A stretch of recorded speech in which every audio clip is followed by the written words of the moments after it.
we're going to do a spring evaluation of our irrigation systems before our summer watering. Let's go take a look.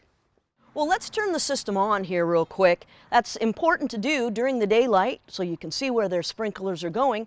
This is a manual system. What we're going to do is turn it on for a minute, and then we're going to flag any areas that we see need to be repaired or adjusted. Turn this on ever so gently. What you can see is that this sprinkler is below the surface here, so I probably bring that one up a little bit. But the most important thing at this point is you can see the sprinklers are spraying out onto the driveway. So I'm going to flag that one and check the throw on what that sprinkler head is. And if you look in the corner, we also have another one that's spraying out there on the sidewalk. If you also notice, we've got a sprinkler head that's not even spraying.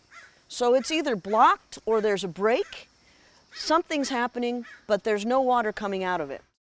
Making the adjustments and getting rid of this overthrow of water onto the sidewalks is as easy as changing the nozzle. What you do, you just pull that riser up, unscrew the old nozzle that's throwing out onto the sidewalk, take this new one that's only going to throw 90 degrees so that it's good on this corner, screw it in the top, make sure it's pointing at the grass, and that's it.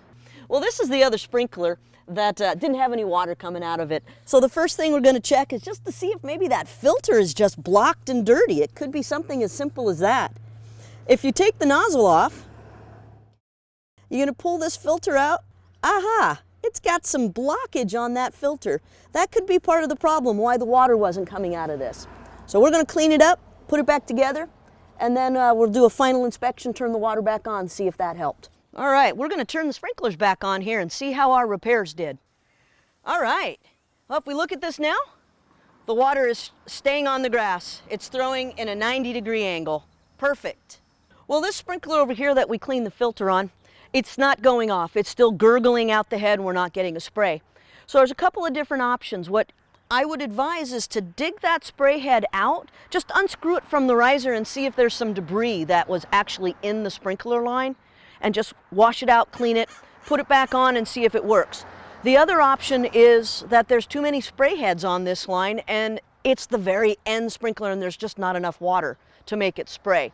So that gives you a couple of different things to think about. You can change the nozzles and put low precipitation rate nozzles on, and then you'll have more pressure in the whole system and solve that problem without having to put a new valve in. All right, let's turn this other one on, see if we see any issues. Ah, there we go. All right, let's flag this. We've got a broken pipe under here. You can see the water flowing out at a strong stream, so we better shut this one off. Got a lot of water wasted with that. Unfortunately, there's a plant on top of it. So what we're going to need to do is going to have to pull this plant up and out, expose the pipe underneath, and then do some PVC repair.